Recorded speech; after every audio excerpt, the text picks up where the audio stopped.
Example 2.11 find the remainder when 70004 and 778 is divided by 7.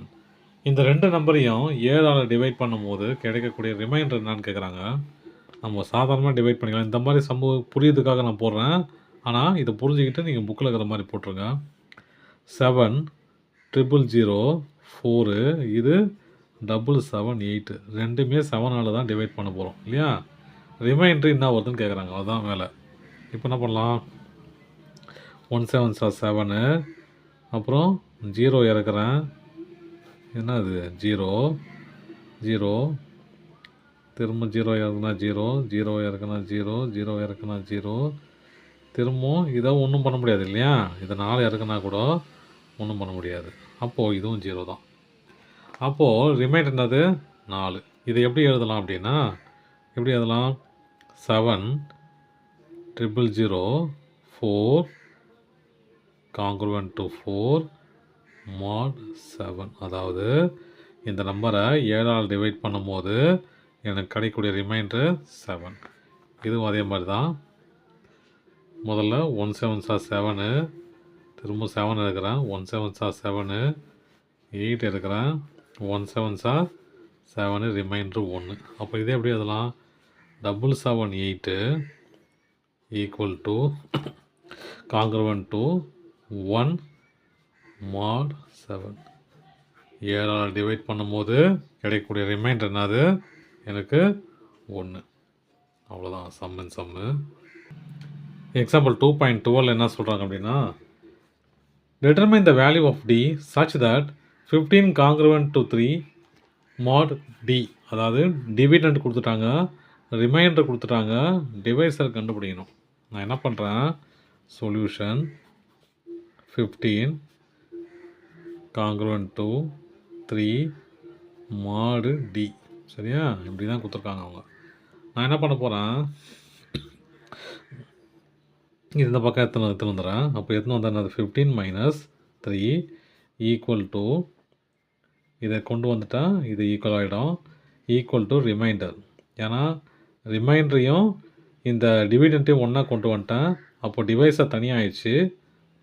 Equal to டிவைஸருக்கு நான் எப்படி எதலாம், D some இன்டீஜருக்கு என்ன எதலாம், என் எதலாம். என் என்பது some integer. அப்போது இது என்ன ஆயிடுச்சு, 2 ஈக்குவல் டு டிஎன். எனக்கு டி தான் வேணும் இல்லையா.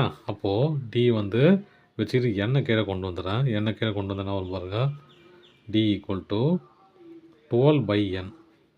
இப்போ எண்ணுக்கு 1 2 3 4ன்னு போட்டு வரேன். என் ஈக்குவல் டு 1 2 3 4ன்னு போட்டு வரேன். போட்டு வரும்போது எது பர்ஃபெக்டாக டிவைட் ஆகுதுன்னு பாருங்கள், பார்ப்போம். டி ஈக்குவல் டு 1 போட்டால் என்ன வரும், எண்ணுக்கு ஃபஸ்ட்டு என் ஈக்குவல் டு 1ன்னு போடுறேன். 1 போட்டால் என்ன வரும், 12/1 ஈக்குவல் டு 12. அப்புறம் n ஈக்குவல் டு 2 போடுறேன். d equal to divide by 2 6 வரும் இல்லையா, கேன்சல் பண்ணால் 6. n equal to 3, d equal to 12/3 4. n equal to 4 போடுறேன். d equal to 12/4 3 equal to 3. இப்போ பாருங்கள், ரிமைண்டரை விட ரிமைண்டர் இது டிவிடெண்ட்டு, டிவைசர் எப்போவுமே ரிமைண்டரை விட அதிகமாக இருக்கணும். ஆனால் எனக்கு இங்கே 3 வந்துருச்சு. அப்போது ரிமைண்டர் 3, ரிமைண்டர் 3 விட டிவைசர் அதிகமாக இருக்கணும் இல்லையா. அப்போது 4 6 12 இது 3 பாசிபிள் இருக்குது இந்த டி வர்றதுக்கு. ஓகேங்களா. எக்ஸாம்பிள் 2.13ல் find the least positive value of x such that, இந்த மாதிரி கொடுத்துட்டு எக்ஸோட சின்ன பாசிட்டிவ் நம்பர் கேட்குறாங்க. இப்போ எக்ஸு கண்டுபிடிக்கலாம். 67 ப்ளஸ் எக்ஸு மைனஸ் 1 இது இங்கே போயிடுச்சுன்னா ஈக்குவல் டு 4n. என்னங்கிறதுனது ஃபார் சம் இன்டீஜர். ஓகேங்களா. இப்போ 67ல் -1 போச்சுன்னா 66 plus x equal to 4n. நமக்கு என்ன வேணும், நமக்கு என்ன கண்டுபிடிக்கணும், எக்ஸு கண்டுபிடிக்கணும் இல்லையா. எக்ஸு கண்டுபிடிக்கணும். இப்போ நான் என்ன பண்ண போகிறேன், n எழுதிக்கலாம். n = 66 + x / 4.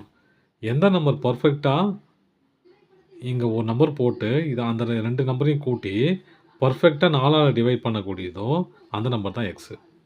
எக்ஸுக்கு ஒரு வேல்யூ போட போகிறோம். போட்டுட்டு அதை 4ஆல் பர்ஃபெக்டாக டிவைட் பண்ண முடிஞ்சிச்சுன்னா அந்த நம்பர் தான் என்ன வேல்யூ? X value. இப்போ எக்ஸ் = 1, 2, 3ன்னு போட்டுருக்கேன். ஏன்னா லீஸ்ட் வேல்யூ கேட்டிருக்காங்க இல்லையா? இந்த ஒரு 3 நம்பரில் முடியும்னு நினைக்கிறேன். பார்ப்போம். n = அதாவது x = 1 போட்டு பார்க்குறேன். 66 + 1 / 4 67/4 பர்ஃபெக்டாக டிவைட் ஆகாதா இல்லையா?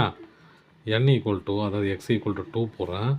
66 + 2 / 4 = 68/4 டிவைட் ஆகுதான்னு பார்ப்போம்.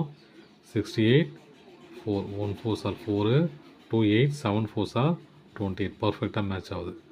பர்ஃபெக்டாக ரிமைண்டர் 0 வருது. ஓகேவா? அப்போது எக்ஸோட எக்ஸு 2ஆக இருக்கும்போது தான் எக்ஸோட வேல்யூ என்னது? 2. ஓகேங்களா?